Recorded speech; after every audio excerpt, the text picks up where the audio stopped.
Hi everyone, welcome to another episode of DevtoDev, the podcast about everyday video game developers and why they do what they do every day. I'm Alex Solomon, ready for another conversation, this time with a former colleague and friend. Got it right this time, I've messed it up on the last two. Zane, would you like to introduce yourself? Yeah, absolutely. Hi, everybody. I'm Zane. I'm a senior technical designer. I've been in the industry about 10 years or so, and I've done a range of stuff, everything from VR to AR to, museum installations and beyond. So pretty excited to be here. Yes, I'm really excited to dig into your history, Zane. You've got some fascinating bits and bobs to talk about and what your experience was. So thank you for taking the time. I always like to start this conversation with my favorite question. What first inspired you about video games? Ooh, I've been playing games since I was, a kid. I think the first thing that I played that really kind of made me feel like this is something I was really interested in, it was on the original Game Boy. Little backstory, it was the Game Boy Color. I traded 10 toy cars in kindergarten for the original Game Boy with Pokemon Yellow.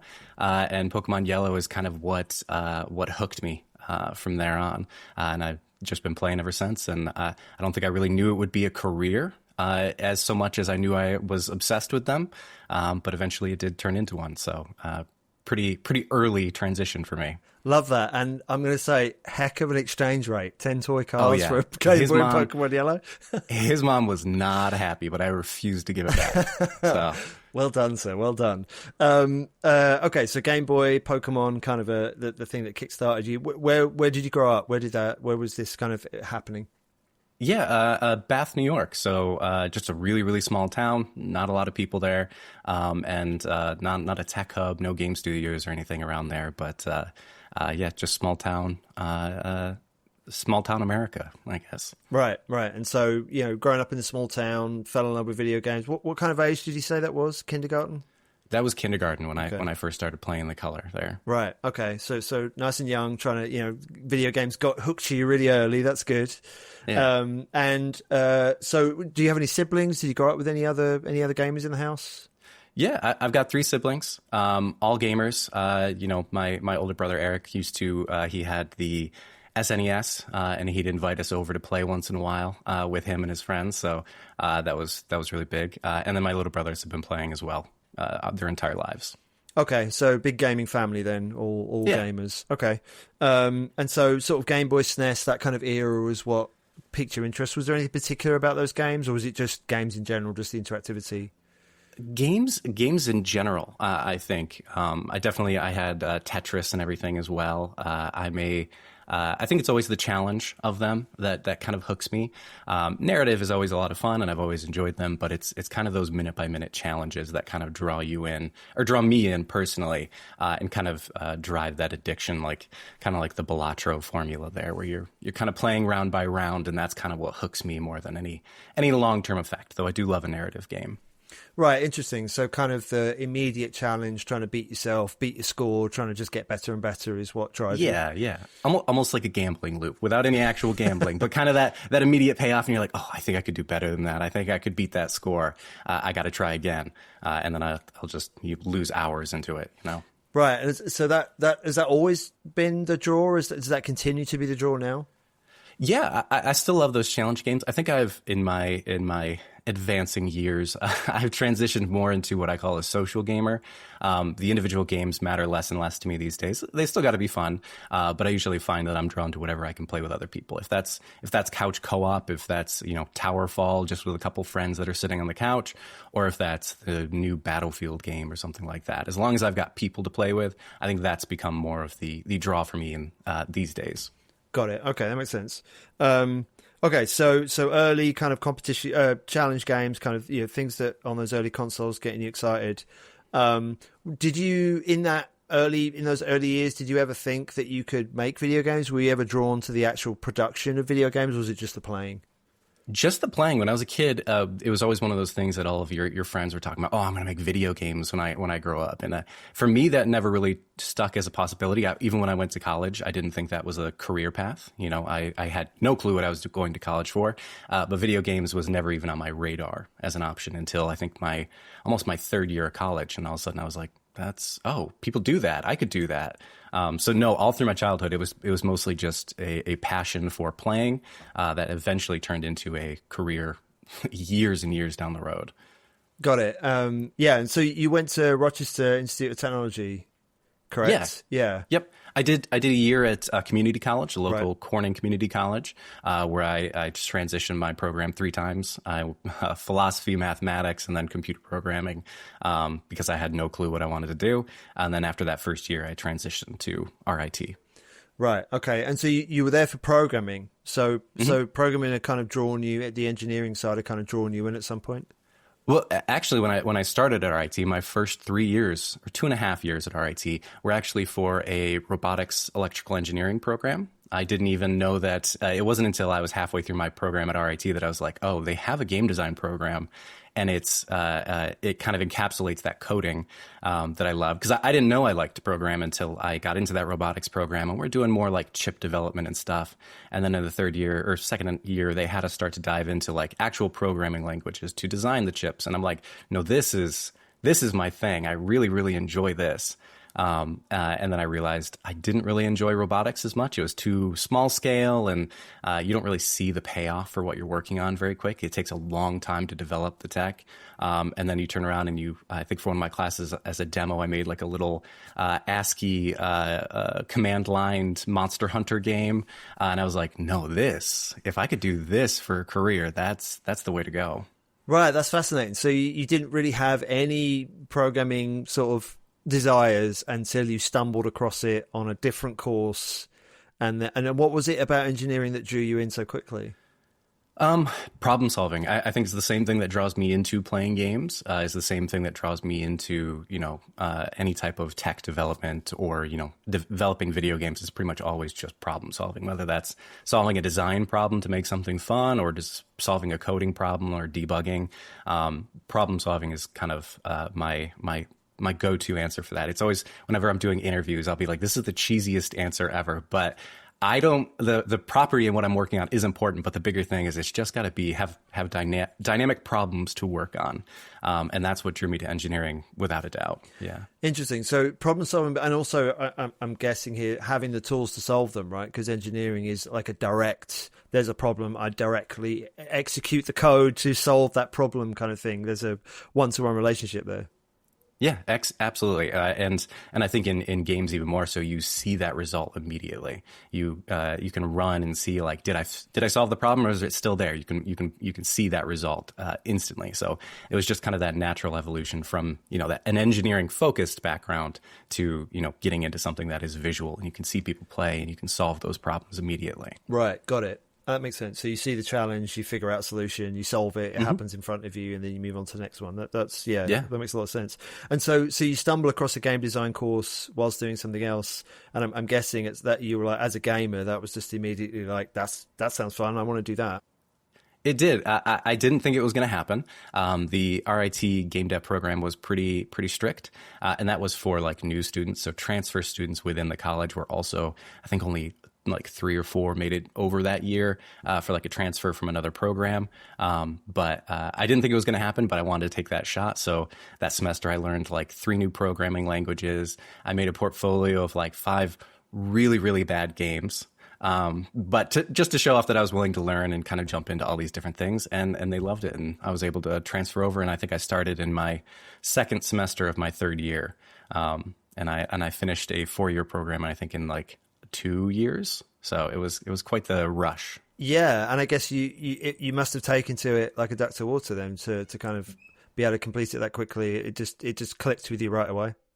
Absolutely. And it was a game design and development program. So a lot of the programming I had already done in the other program was, and engineering was already like at that level where I needed to be. So it was easy to kind of transfer over there. And then it was picking up all those design skills and that understanding about how to make a game fun that I kind of had to focus on for those years in the program. Interesting. Yeah. So that game design angle was kind of more creative than a straight engineering course. I guess you had that blend of engineering and game design in that course.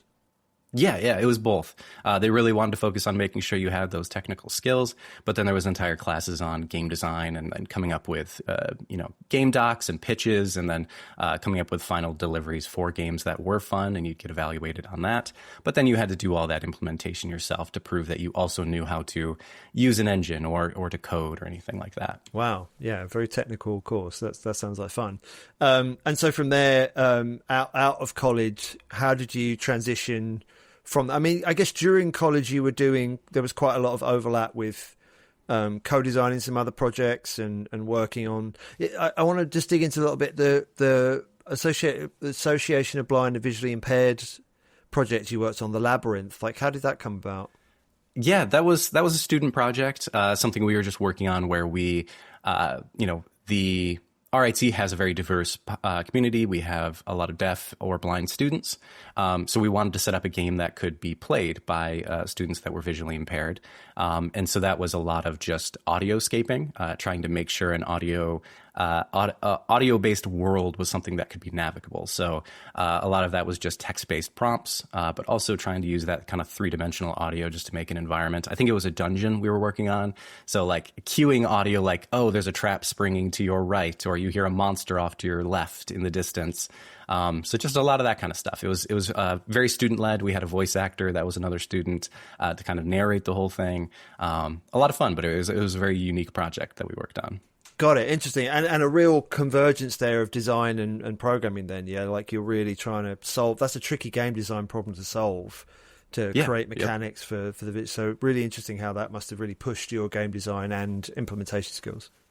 Absolutely. And it wasn't done in a game engine or anything. We were doing that all from scratch. So it was kind of like that initial bite at very, very diverse problem solving, and kind of led into a lot of later projects and things, that kind of mentality of being open to solving the problem outside of a kind of traditional game engine or project sense. That's cool. And so from college, how did you sort of transition from there into an industry job? Yeah, so I had kind of bounced around between a couple different jobs when I was in college, doing like basic QA for a Candy Crush style game, doing level testing and things like that. And then I did a volunteer project at a studio called Galaxy in Turmoil, which was just kind of a large scale FPS free to play that I worked with, but volunteer, not paid or anything. So I was working actually at the school, working on a VR game for a football team, actually, for a VR experience for a pregame setup.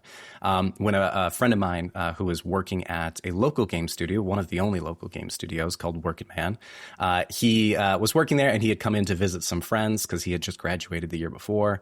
And he goes, "Yeah, they're looking for people," and I'm like, I'm looking for people. How about you take my application in? And he goes, okay, I'll see if they're interested. And he takes the application in. And luckily the studio was really, really entwined with RIT. Most of the people that they hire, I think it was like 95% of the staff at the time was RIT alumni or even professors who were kind of working with the studio.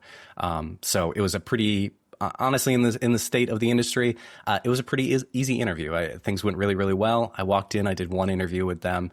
It went great. I walked out of there, went to my favorite sushi place across the street, and I think I had a call by the time I was driving home that I had got the job. So it was the easiest interview process I've had since college, but landed me in kind of that kind of definitive role. My time at Workman, I feel like, kind of really shaped how I approach and how I work with problems these days. Interesting. Yeah. And I guess you were hired as a programmer, correct?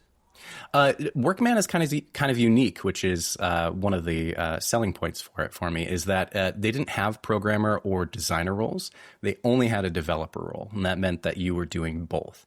We were working with clients, all kinds of people, Nickelodeon, Disney, all kinds of different people would come and hire the studio, and you got to help design the work, design what the game should be like, but then you had to do all of the implementation yourself. We worked anywhere from like a 3-person team to a 15-person team on different projects. So you were doing both, which I think the RIT program really lent itself well to, because all of a sudden you're in the fire and you're going, oh, I need to make this, and I need to design this, and it needs to be good because these are real clients. So it paid off really, really quick as soon as I joined with the studio. Yeah, I was going to say, that sounds like the professional version of your college experience. Yeah, 100%. And I think because the college was so entwined with the studio that it lent itself well. They didn't need to focus on finding two different roles. The people that were graduating from the program did both things. They were very good at both things. So. Right, that makes a lot of sense. So that must have been, like you say, it gave you a really good grounding in development. A lot of projects, you got to work on a lot of different types of projects, I'm guessing. Absolutely. We worked on everything. They still work on everything.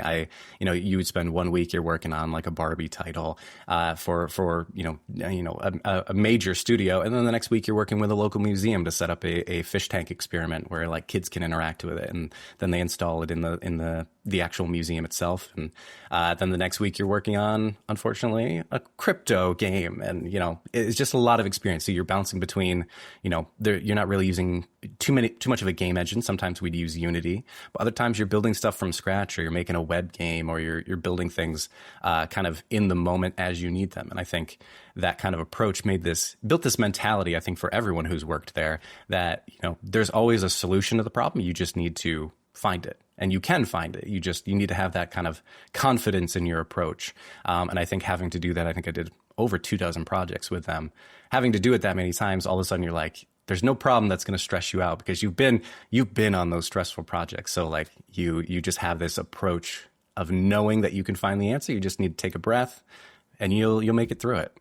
It's funny how that correlates so well with Landon, who I had on a couple of episodes ago, who'd done the same thing but from a more production role. Yeah, I was listening to that. Yeah, expressed a similar kind of element of, once you've gone through that process, you can handle anything. It feels like that really sort of forges you in the fire, if you like.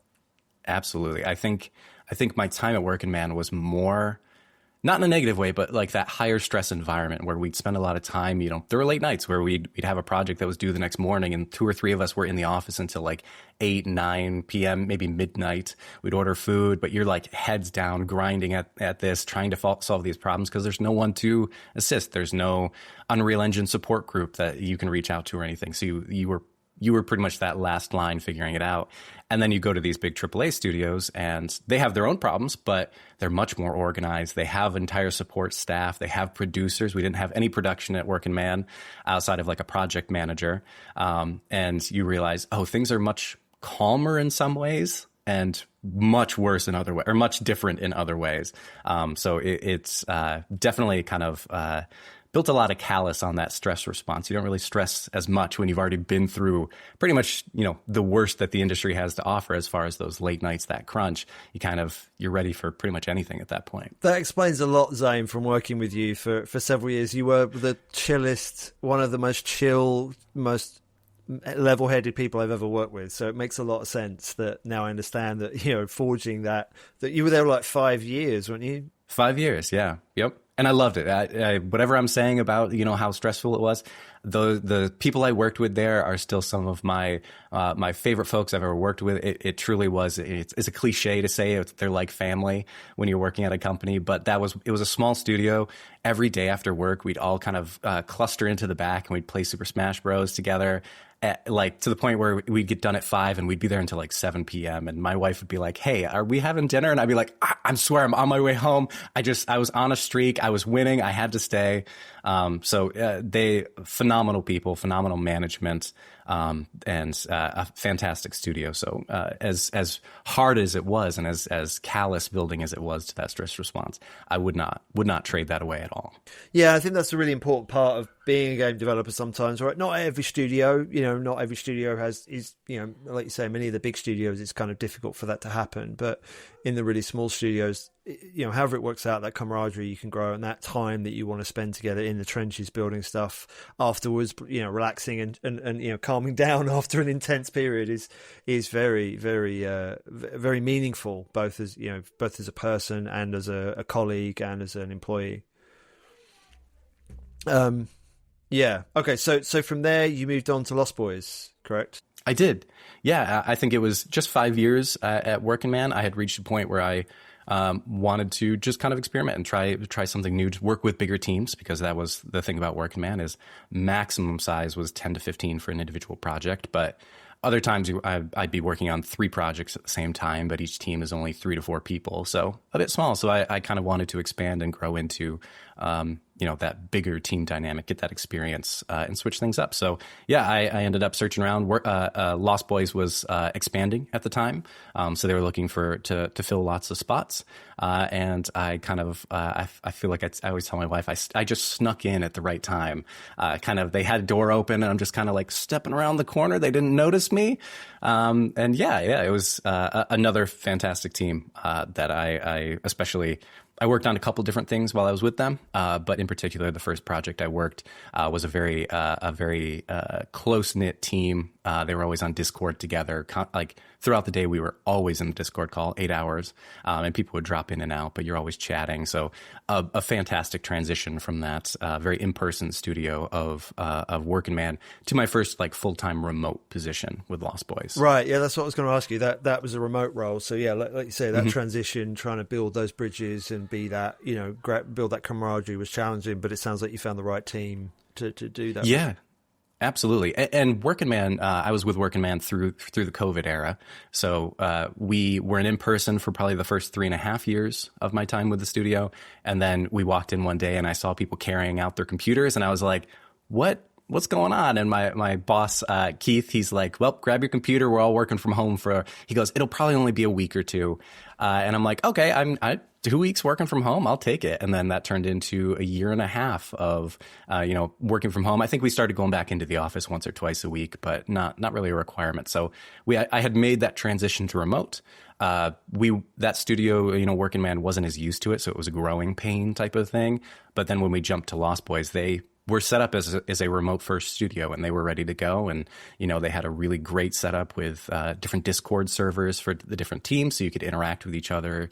We'd have a different waiting room for all the different teams. So there's an engineering room, a designer room, and you would just see people sitting in them. So you could hop in and it was just like going to someone's desk where you'd hop in and just chat with them, ask a question about a problem you were having, and then you could hop back out. So they were a really great landing space for that kind of remote role. Yeah, that's great. And I think lines up with, I'm a firm believer that you can create the kind of communication bridges that you sort of take for granted in person remote. You just have to put the work in. And it sounds like Lost Boys had kind of figured that out and had that set up, ready to go. Absolutely. Yeah. I think they knew, I think they had an in-house office where some people worked. But they knew that they needed to kind of build that framework. And they might be one of the few studios I've known that really leaned into Discord, which I find to be a phenomenal tool for co-op. Slack and Teams and all these different apps, they're good for DMing and communication or scheduled calls. But Discord kind of has this unique vibe where you just have those open call rooms where anyone can hop in, and then you can see if people are in that call room and just hop in, chat with them for a bit, or even if they're sitting in there, they can mute themselves up so you know that they're heads down working, but they're still around. So it's I think a phenomenal tool for working remote that more people should lean into for sure. Yeah, that's a good point. And so in that transition over to Lost Boys, you'd sort of been a designer, engineer, tech designer. You'd kind of done everything at Working Man. So was that a similar transition at Lost Boys? Did your role shift at all? Yeah, I jumped right into the tech design role, which is one of those roles that I think every studio is different in what they mean by tech design. But luckily, I think Lost Boys also had a very, very broad definition of what it was. And it pretty much was, we have a problem, let's throw a tech designer at it and see if they can solve that problem. Because you could get your hands dirty in blueprints or code, and then you could also make sure that whatever you're working on, whether it was a tool or an actual final product, it looked good because you knew your design ethics as well. Yeah, I think the transition was pretty one-to-one. I think Working Man built those specific building blocks or base blocks for that career to build on top of once I got over there, because I was working on tools to help level designers. I was working on, weapons and actually making sure the feel was good, getting that combat loop down. So across the board, it was pretty much whatever. I think I was the only tech designer. So whatever they needed, whatever any team needed, if it had a technical design element to it, I was the go-to for the project I was on. So it was really exciting. And because of that, it had that huge range of projects problems, where one day you're working on a gun and making it feel good, and the next it's like a level designer is having a problem with, I need to spawn 300 of these elements and place them, but the tool kind of sucks to do it. Can you come up with another solution? Versus, hey, here's a vehicle we're working on, and it is running sideways rather than forward. What's going wrong with this? So just a huge variety of problems that kind of is my bread and butter. Yeah, I mean, tech designer is literally problem solver, the job, isn't it, in many ways? Truly, yeah. Yeah. And different studios, I think it just varies on what the problems they want you to focus are. Like some are very broad and you can tackle everything. Others are more just like tools focused. So they just want you to work on the tools and make sure those are usable for design. So it really varies where you go. Yeah, and I think hearing where you started, your professional career kind of started, it makes complete sense that you would be a tech designer, because, like you say, it does blur those lines really well between engineering, design, sort of lots of crafts kind of overlapping there. Absolutely. I always have this. My wife is a teacher, and I interact with a lot of students who are interested in the industry. And it's always this weird thing where I have to describe what tech design is. And a lot of times I start by telling students that when they make a game, you can make a smaller game by yourself, but the more diverse your team is, the more they can specialize in their individual things, the more your game is going to shine. Like if you find someone who is an expert in combat design, they're going to make a really cool combat loop. But if you find someone who is an expert in level design, that combat gets to take place in a level-based place. So I always tell them you can be very broad, but the more you get into the industry, it pays to specialize and you get to create really unique things. And then they ask what tech design is, and I'm like, everything? I kind of trapped myself, didn't I? It's whatever they want, whenever they want it. You just have to kind of solve the problem. So if that's your thing, dive into it. Yes, yeah. You want specialists, except for when you want really good generalists. Exactly, 100%. And it feels like tech design, there are definitely some specialized tech designers, whether it's AI or UI or anything like that. But it does feel like it is the role where you kind of go to if you want someone who can just do whatever you need at the time. Especially the smaller the studio, I think the more that stands. Yeah, I can relate to that a lot. I think as a creative designer I'm not as technical as you, but is technical, then I feel like, yeah, you do end up being that kind of jack of all trades. Like, hey, I kind of understand a lot of these things, so I can jump in and help. I can offer suggestions. It's a fun role if you can carry it off. And it sounds like Lost Boys really lent into that for you, which is really cool. So you were at Lost Boys for about a year and a half. How did that role transition, from that into ZOS? Sure. I spent, I was there about a year and a half, I think, at Lost Boys. Unfortunately, they were part of the Embracer cascade of mergers. So we ended up cutting quite a few of the projects. And unfortunately, a decent amount of the team, I think almost 200 of us, ended up getting let go, which happens in the industry quite a lot, especially these days. So I think that's a familiar tune for a lot of us. They were really great. They supported us in the transition, tried to help us with like career services and things like that. And I ended up interviewing at a couple different places, but ended up meeting with the tech design team at ZOS and interviewed with them. Did my first panel interview, which I had never done before, and I think it was 6 interviews within 6 hours in one day. So it was quite the marathon, but it went great. The team was really good. They kind of live that vibe of like solving whatever problem comes their way. But ZOS was much more specialized. So I ended up focusing on a specific path of like movement or character work in the tech design space. Yeah. Yeah, that makes sense. And talk to me about that shift from interviewing. It sounds like like you said, the 2 previous jobs, the first one had been the easiest interview you could ever have. It sounds like in many ways. Yeah. And the Lost Boys, I guess, was a remote interview like the ZOS one, but relatively contained, I guess, overall. But the ZOS one was a full panel. So how was that? How did that go for you? How was that experience like? Nerve-wracking to a degree. I think if there's one thing I think I've realized over the years, I'm good at just chatting with people. So to a degree, I when I used to do more engineering focused interviews, so especially that transition from Working Man to Lost Boys, I had a very broad scope of what I was willing to jump into. I had a lot of engineering background with programming, so I was having conversations like that. And I think there's nothing more nerve-wracking than an engineering interview. they are tough. Even if you have a 20 years experience, you get in there and you're like, I don't know anything. I don't remember anything. Have I done this work? I'm an imposter. So I had started with those interviews, and then with the tech design and the design interviews, they're much more like, there's still some technical elements, but you're explaining things, you're talking things through, and I'm much more comfortable in that space.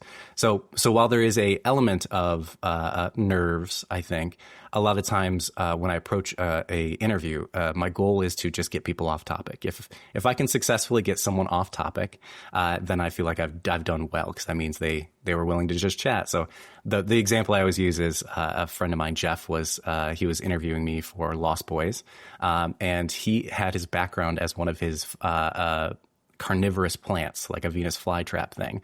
And I think we spent 15 minutes of our 35-minute conversation talking about Venus flytraps.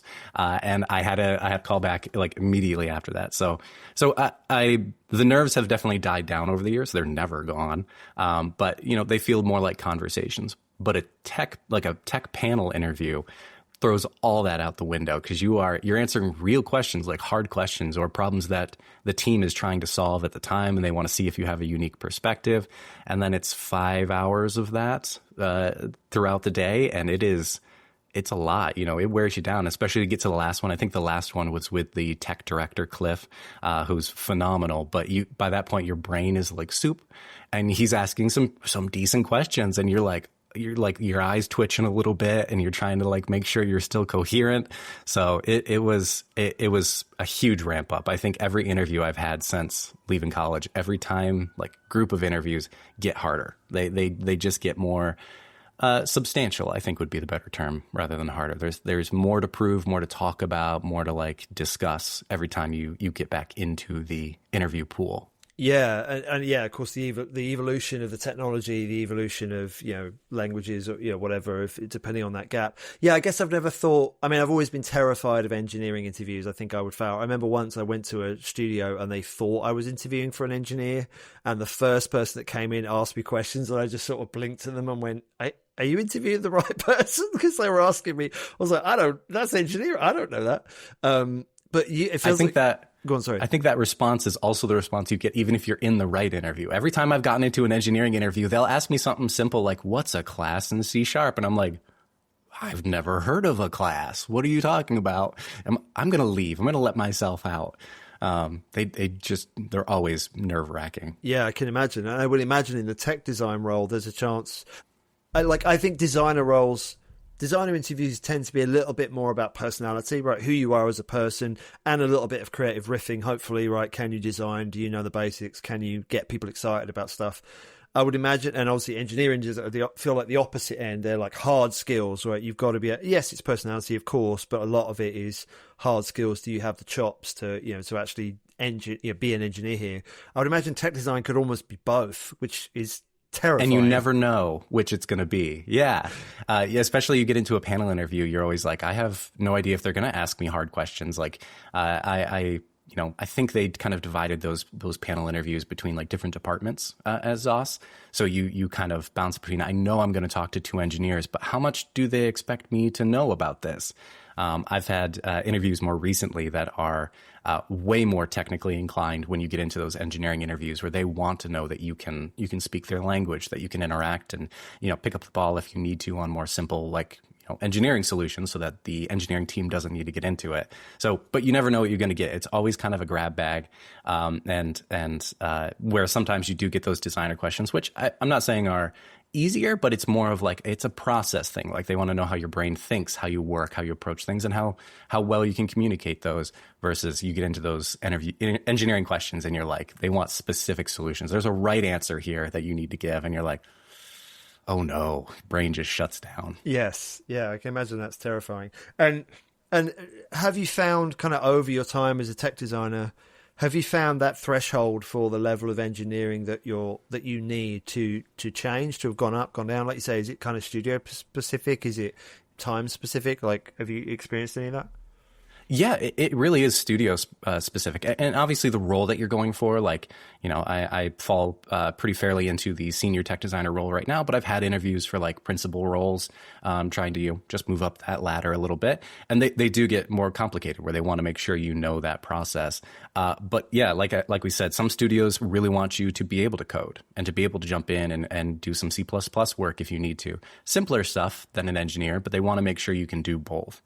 Versus other studios don't want you to touch code at all. They might want you to jump into Blueprints and Unreal, but they more want you to be able to communicate. So if we come up with a design, they want to make sure you can write up a technical design doc on what we need from engineering, but they don't actually want you to do anything. You just need to understand the process. So in those, the questions become much more like a design approach, where it's like approach of thought, how you solve the problem, how you communicate that problem from design to engineering, and then back once whatever it is has been worked on. So it really depends on the studio. I think, in tech design, each interview is very unique. There's no real duplicating. You can't have a cheat sheet of questions about like, this is my canned answer to this problem or this typical solution. Like, what's your greatest strength? Everyone is very specifically catered to what they want out of their tech designer in the role. So the questions tend to be quite unique. Got it. Yeah, and in the, like you mentioned, the ZOS, the ZeniMax Online Studios role, that was more player mechanics focused, more specialized. Have you found kind of an area across your time so far? Have you found a particular area of sort of this tech design role where you're more drawn to a specialty? Is there a particular specialty that sort of resonated with you more than another one? I don't think so, honestly. I think, and it's always, again, one of those interview questions when people ask, like, what do you enjoy working on the most? And I'm always like, nothing specific. You got to give me good problems, and games never runs out of good problems. No game, even a shipped game that's been out for 10 years, like ESO as ZOS, like, it's always got problems. There's always things to solve. So that's always my question is, I don't feel the need to specialize or to have a specific area of problem solving, whether it's tools or whether it's working on an actual gameplay mechanic. They kind of have the same feel where someone's going to use this. Either a designer is going to use that tool or a player is going to play with that mechanic. And so you're still kind of filling that same role of satisfying some end user. So the problem is just in a different space, but it is always the problem itself that it draws me the most. Interesting. And so that focus on problem solving, I mean, it sounds like that's, is present at the genesis of your career in many ways, right? That's always been a part of you. But is that, I sidebar slightly, I can relate very much to, I kind of don't care what I'm working on. I just enjoy the process of doing what I do, right? Like, I relate to that a lot. And I do think that can be a really difficult answer to give at an interview, because people could be like, oh, you're just totally non-committal, or like, no, like, I just love making the stuff, right? That's where the fun is. But for you, does that stem from what you've learned in your career, or does that correlate to who you are as a person? Ooh, good question. I think it's a combination. I think when we graduate from college and we're working, and we're trying to get into the game industry, I think we all have specific games that we want to work on. Like, I'm a big Elder Scrolls fan. If someone came to me and I had the opportunity to work on an Elder Scrolls game, sold. That's a career peak for me. But you realize that when you're getting into the street, that's not those. You don't get to make those choices. You want to find a role in the industry, so you kind of reach out to any studio that has an opening, especially in the beginning. As you move on and you specialize and you're further in your career, you get to pick and choose a little bit more and kind of define the role. But I think early on, especially at Workin' Man, those aren't games that I would play. A lot of them were for kids. They were for specific areas or demos for people that want to play these types of games. So they weren't for me or anything I would play. So you kind of push that part to the side where you're like, I'm not going to play this game, but it's still a game that I'm making. I need to care about this game because someone's going to play it. Like, I'm not its target demographic, but these kids are going to really enjoy it. I have nieces and nephews who have played my games I've made, and there's nothing better than when they get really excited to tell me about, oh, we found your game and we were playing it on the computer. And I'm like, that's great. So I guess for me, there's that combination of my career has kind of shown me that you don't get to focus on just the games you like. You gotta focus on the games that your audience likes. But at the same time, I think it is a very much a personality thing where I just like solving problems.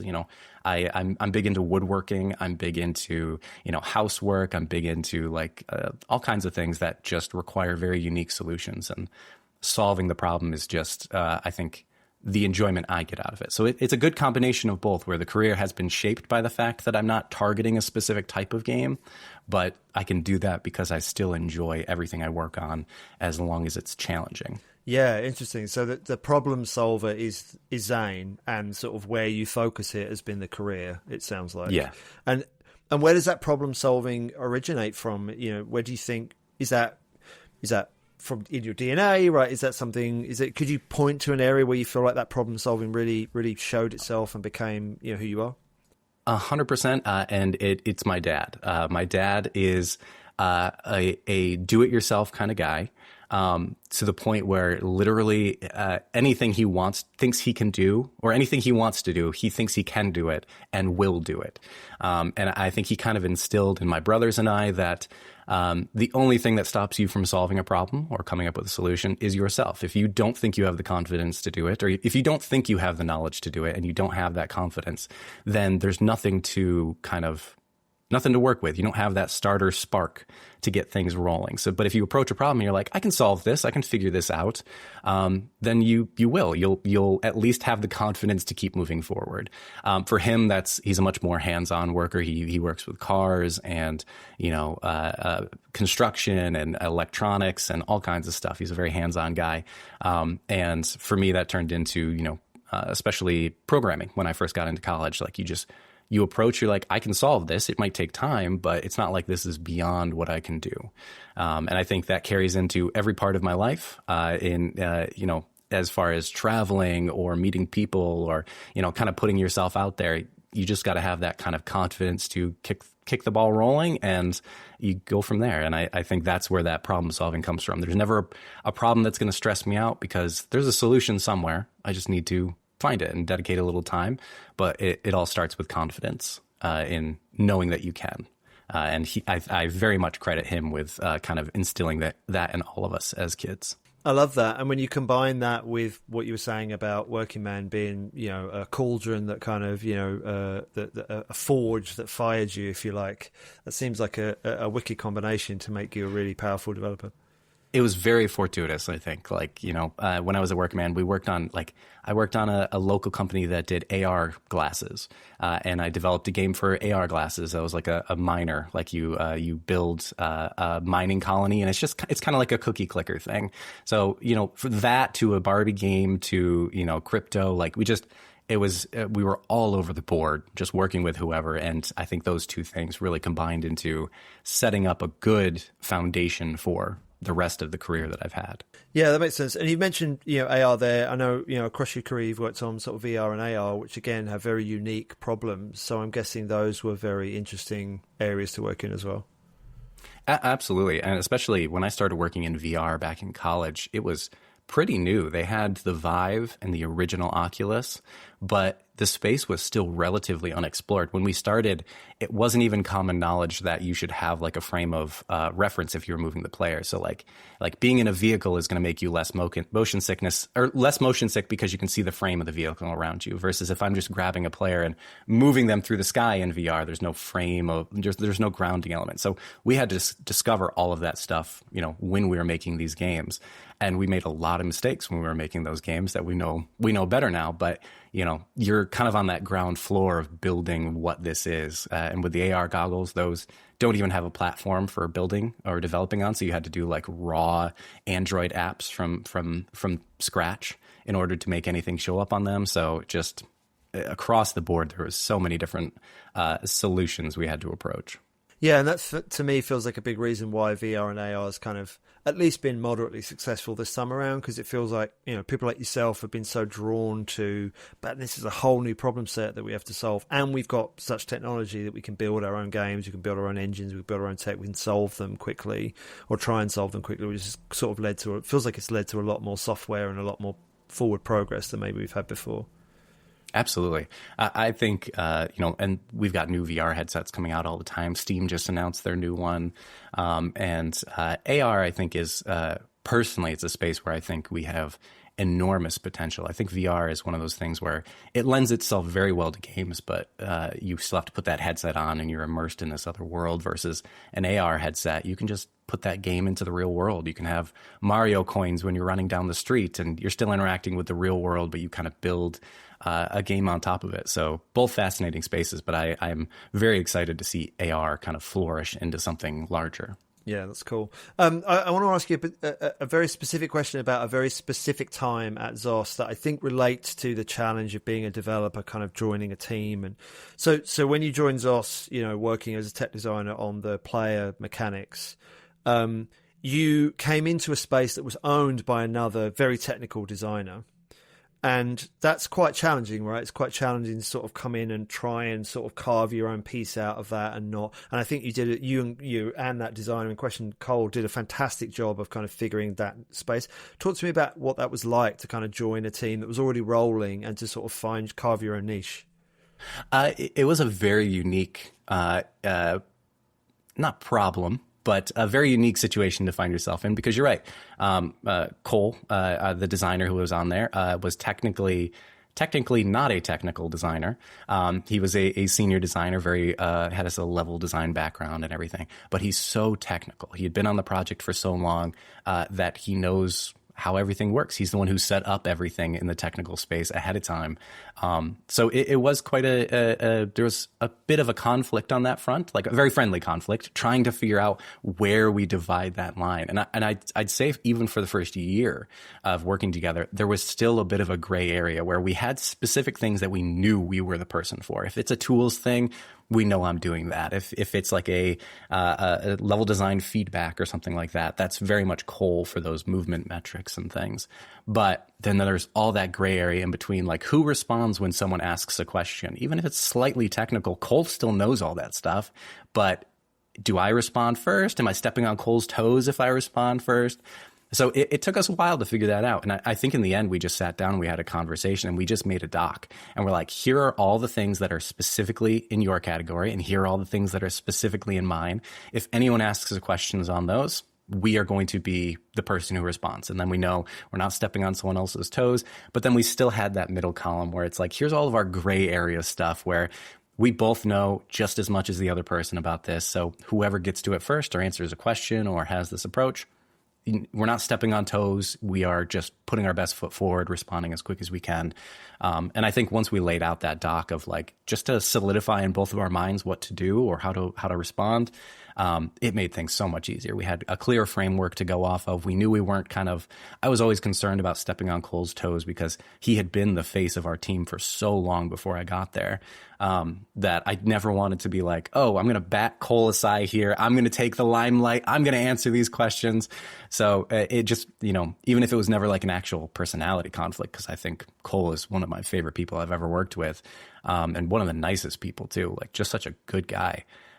You still wanted to, avoid those kind of unintentional confrontations of like, oh, Cole was going to answer this. I stepped in front of him in line.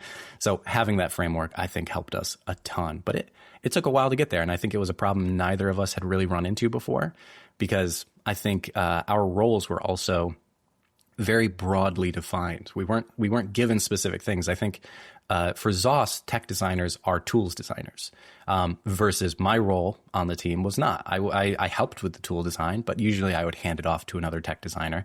So it meant I was a very technical person focused on our specific area, but so was Cole. So there was no defined line between us that we had to kind of figure out on our own.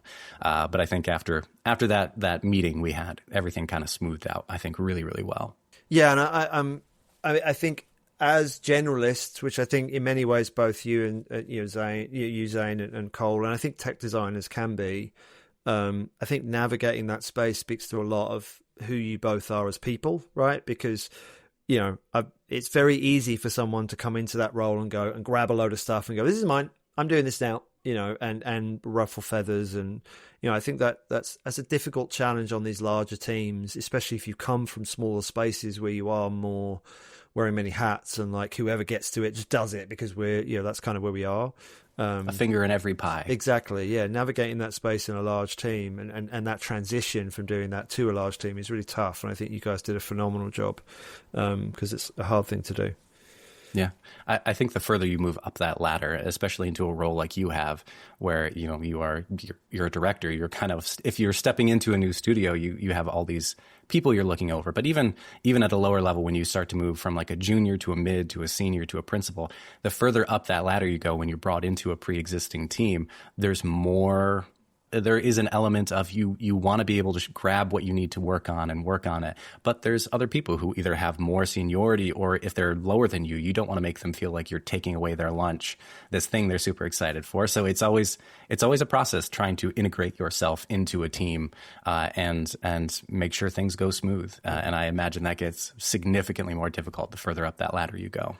I think it can, but I think it's always tough, right? Wherever you are, right? To find your place, to carve out your niche. And also, if you're that way inclined, not piss a load of people off, right? Like, yep, which is a good way to be inclined. Yes. Some people do come in with a size 12s and that's what they do, right? But I think some people want to be the most effective they can be without upsetting a load of people. And, I think it's important. It's a tough challenge. Okay, as we sort of start to wind this down, a couple of questions I'd love to zero in on. How has making games changed you as a gamer? Oh, it opens your eyes to a lot of things, I think. I tend to play games with a lot of friends, and they get very annoyed when I'm like, oh, this is why this is happening. I wish they had done this differently. It makes you very analytical, and I think you have to almost intentionally turn that part of your brain off, which is why I never game on my computer, because I'm at my computer all day working on games. So I need to almost like dissociate a little bit, and I'm a console gamer because it's a whole different space. My mentality is different when I'm in my living room, but it's that analytical side you kind of have to turn off to fully enjoy the game, I think. That's interesting. I'm very similar. I find I get very uncomfortable sitting playing games on my work PC, not because I don't want to, just because I'm like, that doesn't feel like my gaming space. That feels like my working space. So interesting. You have kind of a similar, if you separate yourself, then you can separate your focus.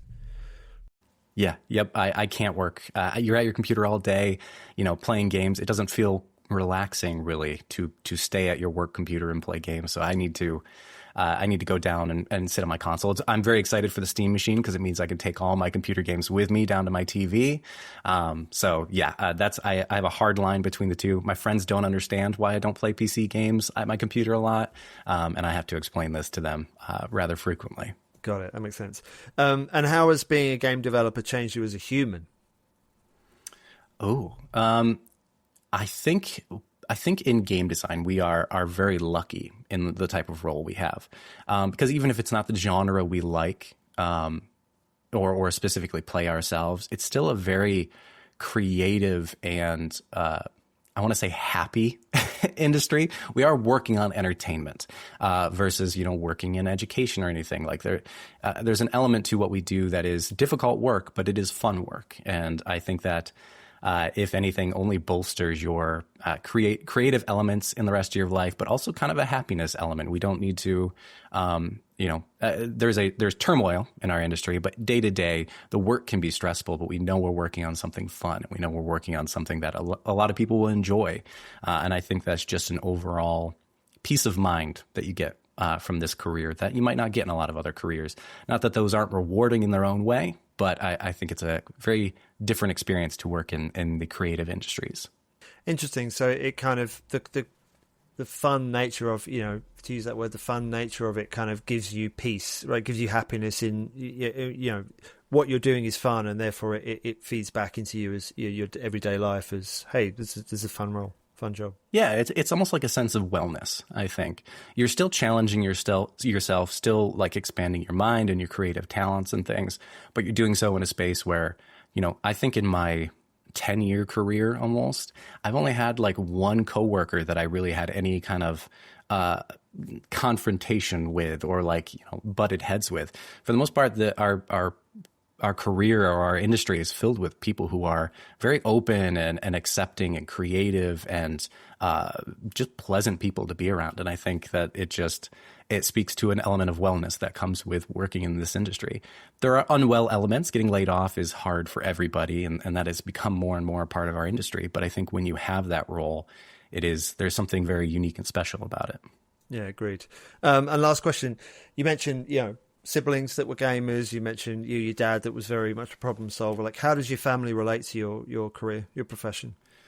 Ooh, I don't know that they do at all. Neither of my parents are gamers. My dad is, I would say, an anti-gamer. He does not understand gaming. But they have never kind of connected with the game industry as a whole. I think they're very excited. But I will say that when I initially told them that I was dropping electrical engineering to go into game design, they were a little concerned. They didn't think they didn't know that was a real career. They supported me very much, but I don't think games have ever been a thing that they kind of connect with super directly, to the point where when people ask them what I do, they're just like, games. We don't know how to describe what he does. But they're very, very supportive, but there's kind of that wall between, the type of experience they have, the type of lives they had, and, those of people who work in the game industry or even play games. My brothers, though, very excited. They love whatever free stuff I can pass along to them. They are all about it.